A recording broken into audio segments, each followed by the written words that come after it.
Good morning friends, मैं वरुण कुमारिया। आज हम लोग जो है केमिस्ट्री में मैटर इन आवर सराउंडिंग के बारे में बात करेंगे। ठीक है, मैटर इन आवर सराउंडिंग में हमारा पहला चीज क्या आता है? मैटर। ठीक है, मैटर जो कि हमारे आसपास में कोई भी चीज हम लोग जो देखते हैं, चाहे पेन हो, पेपर हो, या फिर घर है, कार है, साइकिल है, बुक है, पेन है, चेयर है, ये सारा चीज क्या हो गया? हमारा मैटर हो गया। ठीक है, मैटर को अगर हम लोग केमिस्ट्री के भाषा में समझे या साइंस के लैंग्वेज से जानना चाहें तो मैटर हम लोग उस चीज को कहेंगे जिसका कि कुछ मास है। ठीक है, क्या है? कुछ मास। ठीक है, उसके बाद वो कुछ स्पेस भी ऑक्युपाई करेगा, क्योंकि अगर जिसका मास है वो अपना जगह लेगा ही लेगा, और उसका कुछ वॉल्यूम भी होगा। ठीक है, जैसे हम लोग अगर पेन देखें तो पेन क्या है? अपना जगह लेता है। क्या बिना जगह का पेन को कहीं रखा जा सकता है? नहीं। पेपर भी अपना स्थान रखता है। ठीक है, इसी तरह से जो है कोई भी मैटर जो होगा हमारे आसपास में वो अपना स्पेस ऑक्युपाई करेगा और उसका कुछ मास होगा, उसको हम लोग क्या कहेंगे? मैटर। ठीक है, इसी में अगला चीज आता है नॉन मैटर। ठीक है, नॉन मैटर क्या होगा? वैसा चीज जिसका कि मास ना हो। ठीक है, जिसका कि मास ना हो। इसके लिए सबसे सिंपल एग्जांपल है इमोशंस। हमारे इमोशंस का ना तो कोई स्पेस है, स्पेस लेता है हमारा इमोशंस, ना ही कोई उसका मास होता है। ठीक है, हम लोग जान चुके कि मैटर और नॉन मैटर होता क्या है। ठीक है, अब हम लोग जानते हैं कि मैटर हमारा बना हुआ किस चीज का है। ठीक, मैटर जो है हमारा किस चीज का बना हुआ है? Matter is made up of particles. ठीक है, मैटर किस चीज का बना हुआ है? पार्टिकल्स का। ठीक है, और ये पार्टिकल्स काफी स्मॉल होते हैं। ठीक है, पार्टिकल्स कैसा होता है? काफी स्मॉल। ठीक, इस चीज को समझने के लिए हम क्या करते हैं? कुछ एविडेंस देखते हैं। एविडेंस का मतलब प्रूफ। ठीक है, प्रूफ करते हैं। ठीक है, जानते हैं कि आखिर ऐसा है कि नहीं है। ठीक है, matter is made up of particles बोल देने से तो होगा नहीं, तो इसको जानने के लिए क्या करते हैं हम लोग? इसके लिए कुछ एविडेंस पर ध्यान देते हैं। ठीक है, तो इसके लिए सबसे पहले लेते हैं सॉलिड प्लस लिक्विड। ठीक है, सॉलिड प्लस लिक्विड का एग्जांपल लेकर के हम इसको समझते हैं। ठीक है, इस चीज को एविडेंस के रूप में क्या लेते हैं? सॉलिड प्लस लिक्विड में। ठीक है, लिक्विड के लिए हमारे पास सबसे अच्छा एग्जांपल क्या है? वाटर। ठीक है, सबसे पहले क्या हम लोग के लिए सबसे अच्छा है? वाटर ले लिए। ठीक है, लिक्विड में। सॉलिड में हमारे पास क्या अवेलेबल है? Potassium permanganate.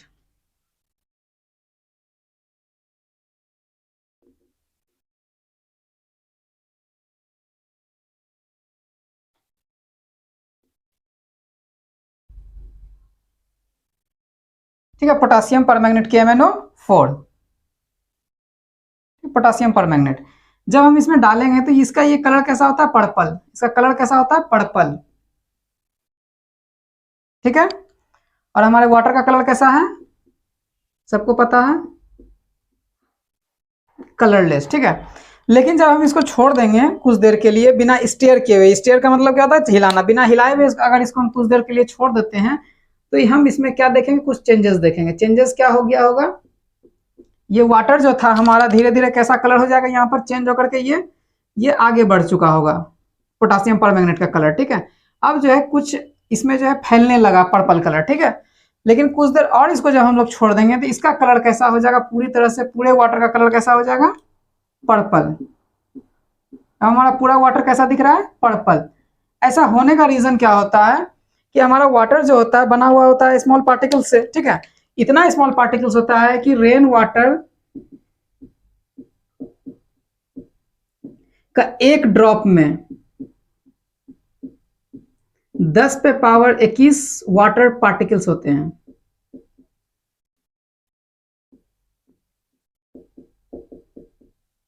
ठीक है, वाटर पार्टिकल्स कितना होता है? रेन वाटर में हमारा रेन वाटर के एक ड्रॉप में हमारा 10 पे पावर 21 वाटर पार्टिकल्स अवेलेबल होते हैं। ठीक है, तो ये क्या है? हमारा पार्टिकल्स के छोटा है। सोच लीजिए कि 10 पे पावर 21 का मतलब हो गया क्या? कि 10 पे 21 सुनना है। ठीक है, उतना क्या होता है हमारा? वाटर पार्टिकल्स अवेलेबल होता है किसमें? रेन वाटर में। ठीक है, रेन वाटर के एक ड्रॉप में। इस चीज को हम लोग इससे यहाँ पे देख सकते हैं क्या कि इसी तरह से पोटासियम परमैंगनेट में भी क्या है? पार्टिकल्स अवेलेबल है। ठीक है, छोटे छोटे उसमें भी पार्टिकल्स अवेलेबल है। तो होता क्या है कि वाटर के छोटे छोटे पार्टिकल्स के बीच में कुछ स्पेस होते हैं। ठीक है, वाटर के छोटे छोटे पार्टिकल्स के बीच में क्या है? कुछ स्पेस है। ठीक है, इसी स्पेस में ये पोटासियम परमैंगनेट क्या होता है? जैसे ये पोटासियम परमैंगनेट हो गया, ये वाटर का हो गया। ये पोटासियम परमैंगनेट हो गया, ये वाटर हो गया, ठीक है। इस तरह से क्या होता है, ये आपस में स्पेस में ये मिल जाने के कारण क्या होता है, हमारा कलर जो है पूरा चेंज हो गया। इस तरह से हमको क्या पता चलता है कि मैटर कोई भी बना हुआ है, किस चीज का बना हुआ है, हमारा पार्टिकल्स का, ठीक है। सारा मैटर्स किस चीज का बना हुआ है, पार्टिकल्स का, ठीक। और पार्टिकल्स का क्या हो गया, एक इसमें क्या पता चल गया हमको कि पार्टिकल्स का साइज भी कैसा होता है, काफी छोटा होता है, ठीक है। जिस कारण से क्या होता है, आपस में दो चीज मिल सकते हैं, ठीक है। हम लोग एविडेंस में क्या देख लिए, सॉलिड प्लस लिक्विड को देख चुके हैं, ठीक है। अब हम लोग क्या करते हैं, दूसरा एविडेंस के लिए लेते हैं गैस प्लस गैस, ठीक है। गैस प्लस गैस को समझने के लिए हम लोग क्या कर लेते हैं, सबसे पहले लेते हैं ब्रोमीन वेपर,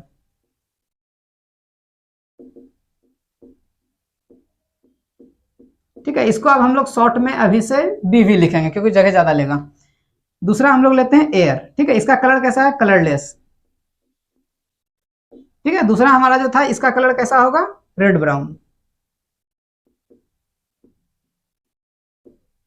ठीक है। इसका कलर कैसा है, रेड ब्राउन, ठीक है। अब हम लोग क्या करते हैं, इसके लिए एक ट्यूब लेते हैं,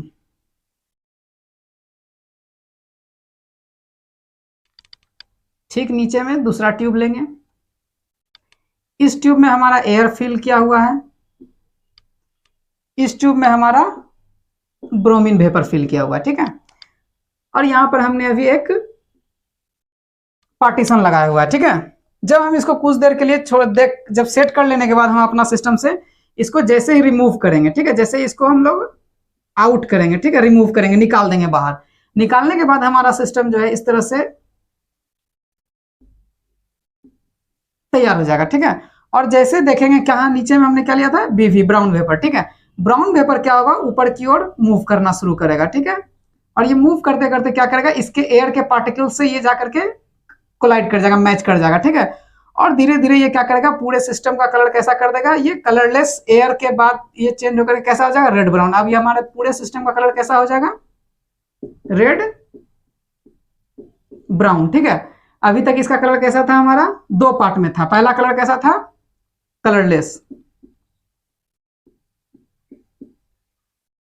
दूसरा कलर कैसा था, मेरा ये कलर था, ठीक है। लेकिन अब क्या हो गया, पूरा सिस्टम का मेरा कलर कैसा हो गया, रेड ब्राउन। पहले क्या था, मेरा एयर का कलर कैसा था, कलरलेस, दूसरा कलर कैसा था मेरा, रेड ब्राउन। लेकिन अब क्या हुआ, ये डिफ्यूजन के प्रोसेस से ये इसमें आकर के मिल गया और इसका कलर कैसा हो गया, पूरा का पूरा रेड ब्राउन, ठीक है।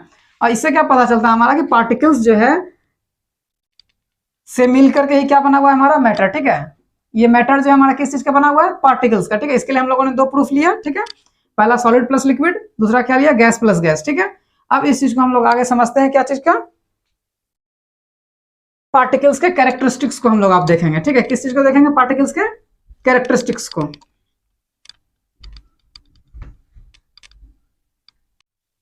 ठीक है। हम लोग अब क्या चीज के बारे में बात करेंगे, मैटर के पार्टिकल्स के कैरेक्टरिस्टिक्स के बारे में, ठीक है। हम लोग अति जान चुके, इसका एविडेंस हम लोग को मिल चुका कि मैटर जो है किस चीज का बना होता है, पार्टिकल्स का, ठीक। और मैटर भी क्या है, जिसका कि कुछ स्पेस हो और कुछ मास, ठीक है। और हम लोग अब जानते हैं इसके कैरेक्टरिस्टिक्स के बारे में, ठीक है। इसका पहला कैरेक्टरिस्टिक्स क्या है कि इसका पार्टिकल्स कैसा होता है, काफी छोटा होता है। किसी भी मैटर का पार्टिकल्स क्या होगा, काफी छोटा होगा। इसके पार्टिकल्स के बीच में क्या होगा, स्पेस होगा, ठीक है। ये कॉन्स्टेंटली मूव करते रहेगा, तीसरा, ठीक है। और लास्टली क्या है, इसका पार्टिकल्स एक दूसरे को आपस में अट्रैक्ट करते रहता है, ठीक है। यानी कि पार्टिकल्स का कैरेक्टरिस्टिक्स क्या हो गया, चार कैरेक्टरिस्टिक्स है। पहला कैरेक्टरिस्टिक्स क्या हो गया इसका, very very small, space between them, constantly moving और अट्रैक्ट ईच अदर, ठीक है। अब इसको हम लोग एक एक करके समझते हैं, ठीक है। सबसे पहले वेरी वेरी स्मॉल के लिए हम लोग सबसे पहले जो एग्जांपल लिए थे वाटर और सॉलिड का, सॉलिड एंड लिक्विड का, ठीक है। वाटर और पोटासियम परमैंगनेट, वाटर और पोटासियम परमैंगनेट, KMnO4, ठीक है, KMnO4 प्लस H2O। इसका कलरलेस था, ये हमारा पर्पल कलर का था, ठीक है। ये इतना छोटा होता है पार्टिकल्स इसका कि जैसे कि मान लेते हैं हमने सबसे पहले एक बीकर लिया, इसमें 100 ml प्लस 10 ग्राम पोटासियम परमैंगनेट, ठीक है, मिक्स करके इसमें रखे। इसका कलर कैसा था हमारा, पर्पल, ठीक है। फिर हमने क्या किया, 90 ml वाटर इसमें ऐड किया, ठीक है। और इसमें से 10 ml ये सॉल्यूशन में से 10 ml हमने इसमें मिला दिया। अब हमारे पास फिर से 100 ml सॉल्यूशन है, ठीक है, सॉल्यूशन हमारा 100 ml का भी है, लेकिन इसका कलर जो है थोड़ा डिफर होगा, बट अभी भी जो है हमारा कलर इसका कैसा होगा, पर्पल ही होगा, ठीक है, हल्का सा लाइट हुआ होगा, लेकिन इसका कलर कैसा होगा, अभी भी हमारे पास कलर कैसा मिलेगा, पर्पल मिलेगा, ठीक है। इसके बाद हम लोग देखते हैं, जैसे ही हम नेक्स्ट स्टेप में जाते हैं, ठीक है, इसके बाद नेक्स्ट स्टेप में जैसे ही हम जाएंगे, फिर से हम यहाँ पे क्या करेंगे, इसमें से हम 10 ml लेंगे और यहाँ पे 90 ml वाटर, ठीक है, और ये हमारा फिर से क्या हो जाएगा, 100 ml रेडी हो जाएगा। और ये 100 ml का कलर जो होगा इससे हल्का लाइट होगा, ठीक है। और इससे हम लोग क्या समझ में आ रहा है कि अभी भी पार्टिकल्स अवेलेबल है, इतना स्मॉल पार्टिकल्स है कि यहाँ इतना फैलने के बाद भी यहाँ अभी भी 90 ml में हमारा 10 ml का पार्टिकल्स फैल के 100 ml इसको बना रहा है, लेकिन कलर इसका अभी भी नहीं हुआ। इस तरह से जब हम काफी स्टेप्स इस तरह से चलते रहेंगे तो कुछ स्टेप्स के बाद हम देखेंगे कि इसका कलर जो है, अभी कलर मेरा कैसा था, पर्पल, ठीक है, हमारा कलर कैसा है, पर्पल। ये पर्पल घटते जाएगा और एक समय आएगा लाइट पिंक हो जाएगा।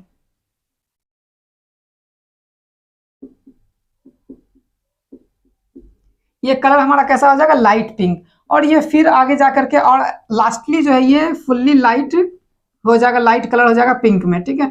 और ये काफी, इसका मतलब क्या हो गया कि हमारा पोटासियम परमैंगनेट में जो कि हमने मात्र 10 ग्राम का लिया था, ठीक है, और इसका इतना, और इसके बाद हमने 10 ml सॉल्यूशन लेते लेते इतना दूर आए, और इससे क्या पता चला अभी भी उसका पार्टिकल्स वहां पे, उसका अंश वहां पे अवेलेबल है। इसलिए इससे क्या हम लोग को दिख रहा है कि ये पार्टिकल्स इतना छोटा होता है कि मतलब इतना जाने के बाद भी वो अवेलेबल है। इससे हम लोग क्या डिस्कस मिल गया कि ये पार्टिकल्स का साइज क्या होता है, काफी छोटा होता है। अगर पार्टिकल्स बड़ा होता तो 2-4 स्टेप में ये हमारा समाप्त हो जाता, लेकिन ये काफी छोटा होता है, ठीक है। इसके बाद अगला कैरेक्टरिस्टिक्स क्या है इसका, स्पेस बिटवीन देम, यानी कि इसके पार्टिकल्स के बीच में स्पेस होता है, ठीक है। इसी में समझते हैं हम लोग, ठीक है, पार्टिकल्स के बीच में स्पेस को, ठीक है। अगर मान लेते हैं, फिर से बताते हैं,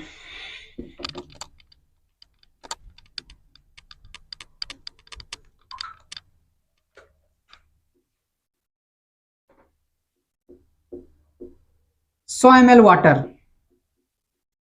हमने लिया, इसमें फिर से डाला हमने 10 ग्राम शुगर, इसके अलावा और भी कुछ डाल सकते हैं, ठीक है। 10 ग्राम शुगर और 100 ml वाटर, इसका अगर हम लोग देखें अपने वॉल्यूम टोटल तो हमारा 100 ml ही आएगा, ठीक है।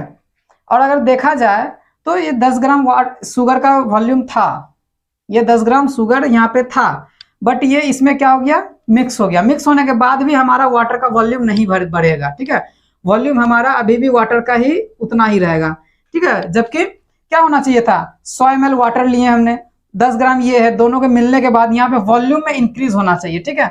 हमारा वॉल्यूम में इंक्रीज नहीं होगा, ये क्या हो जाएगा, यहाँ का वॉल्यूम इक्वल टू यहाँ का वॉल्यूम, ठीक है। मिक्स होने के पहले का वॉल्यूम और मिक्स होने के बाद का वॉल्यूम क्या बराबर होगा, ठीक है। जो वाटर का वॉल्यूम था वो इंक्रीज होना चाहिए था चीनी मिलने के बाद, लेकिन ऐसा नहीं होगा, ठीक है। इसका मतलब क्या हुआ कि वाटर के बीच में ही हमारा शुगर का पार्टिकल्स फंसा हुआ है, ठीक है। वाटर का जो पार्टिकल्स था उसी के बीच में हमारा चीनी यानी कि शुगर का पार्टिकल्स भी फंसा हुआ है। इसी रीजन से हमारा वॉल्यूम इंक्रीज नहीं किया, वाटर का जो वॉल्यूम था वही वॉल्यूम अभी भी है शुगर मिलने के बाद भी। इससे हम लोग क्या, तो उसके बीच में स्पेस था, ठीक है। अगर स्पेस नहीं होता तो उसका वॉल्यूम बढ़ता, ठीक है। वॉल्यूम क्या होता है, वॉल्यूम हम किससे कहते हैं कि वो कितना जगह लेता है, ठीक है। और उसका जगह चूंकि नहीं बढ़ा तो वो उसी स्पेस में अपने आप को मैनेज किया, यानी कि वाटर प्लस शुगर जो है उसी बीच में है, ठीक है। इससे क्या हो गया कि इसका पार्टिकल्स भी क्या है, काफी छोटा होता है, और छोटा होने के साथ साथ क्या है, इसके बीच में स्पेस भी होता है, ठीक है। और इसी स्पेस में क्या होता है, ये एडजस्ट हो जाता है, जिस कारण से कि हम लोग को क्या मतलब उसका वॉल्यूम बढ़ता हुआ नहीं दिखता है, ठीक है। इसके बाद हम लोग जानते हैं कि इसे कॉन्स्टेंटली मूविंग, ठीक है। कॉन्स्टेंटली मूविंग के लिए सबसे अच्छा एग्जांपल हमारे घर में अगरबत्ती है, ठीक है। कॉन्स्टेंटली मूविंग के लिए हमारे घर में सबसे अच्छा क्या है, अगरबत्ती, ठीक। अगरबत्ती कुछ इस तरह का होगा, ठीक। जब हम इसको जलाते हैं धुआं निकलता है इससे, ठीक है। और ये धुआं जो है हमारे पास पहुंच जाता है, ठीक है। ये धुआं हमारे पास आता है और हम लोग बोलते हैं कि भगवान खुश है आज, ठीक है। धुआं क्या हुआ, यहां से चलते हुए हमारे तक पहुंचेगा, ठीक है।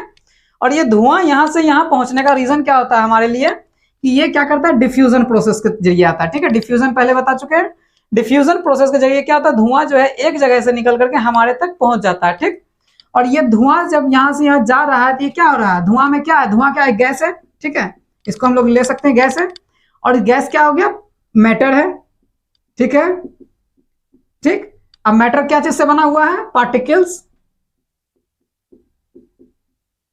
ठीक है, मैटर किस चीज का बना हुआ है, पार्टिकल्स। पार्टिकल्स का एक नेचर क्या है, एक कैरेक्टरिस्टिक्स क्या है, ये कंटिन्यूअसली मूव करता है। ये यहां से मूव करते हुए कहां पहुंच गया, हमारे नाक तक और भगवान जी तक भी। ठीक है, कोई दिक्कत। ठीक है, हम लोग जान चुके, कॉन्स्टेंटली मूविंग भी समझ गए हैं। ठीक है, स्पेस बिटवीन देम और वेरी वेरी स्मॉल। ठीक है, इसका आखिरी कैरेक्टरिस्टिक्स क्या है, अट्रैक्ट ईच अदर। ठीक है, अट्रैक्ट ईच अदर कहने का मतलब क्या हो गया हमारा कि पार्टिकल्स जो होता है वो एक दूसरे को अट्रैक्ट करता है। जैसे वाटर का दो पार्टिकल्स है तो वो एक दूसरे को बाउंड करके रखेगा। ठीक है, अब इस चीज को समझने के लिए हम लोग के पास क्या है, वाटर ही लेते हैं। ठीक है, वाटर का 3 रूप होता है हमारे पास। ठीक है, पहला क्या है, सॉलिड, लिक्विड, गैस। ठीक है, हम लोग ऊपर जान चुके हैं कि वाटर पार्टिकल्स किस चीज का बना हुआ है, वाटर किस चीज का बना हुआ है, पार्टिकल्स का। ठीक है, अब हम लोग को ये जानना है कि वो पार्टिकल्स अट्रैक्शन कैसे कर रहा है। ठीक है, सॉलिड रूप में अगर हम देखें तो ये क्या है, हमारा आइस।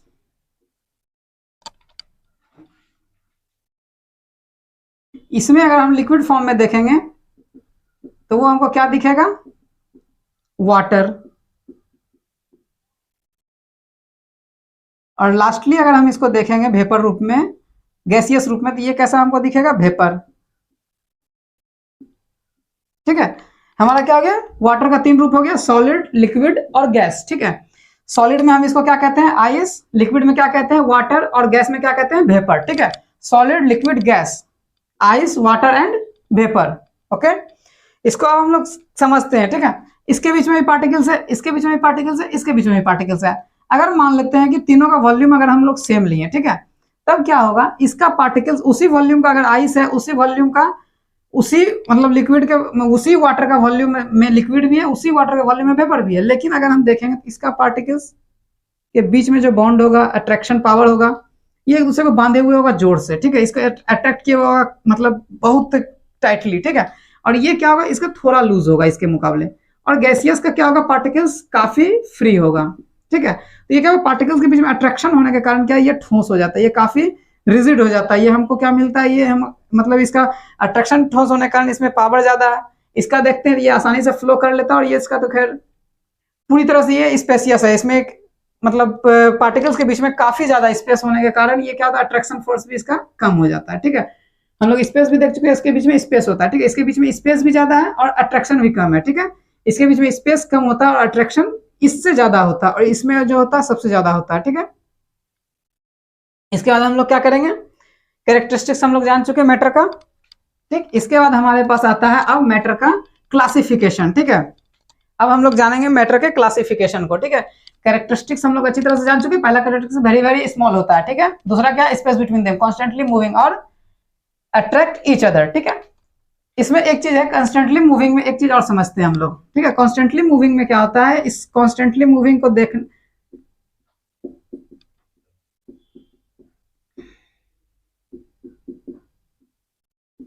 कॉन्स्टेंटली मूविंग को सबसे पहले हम लोग को दिखाने वाले थे रॉबर्ट ब्राउन।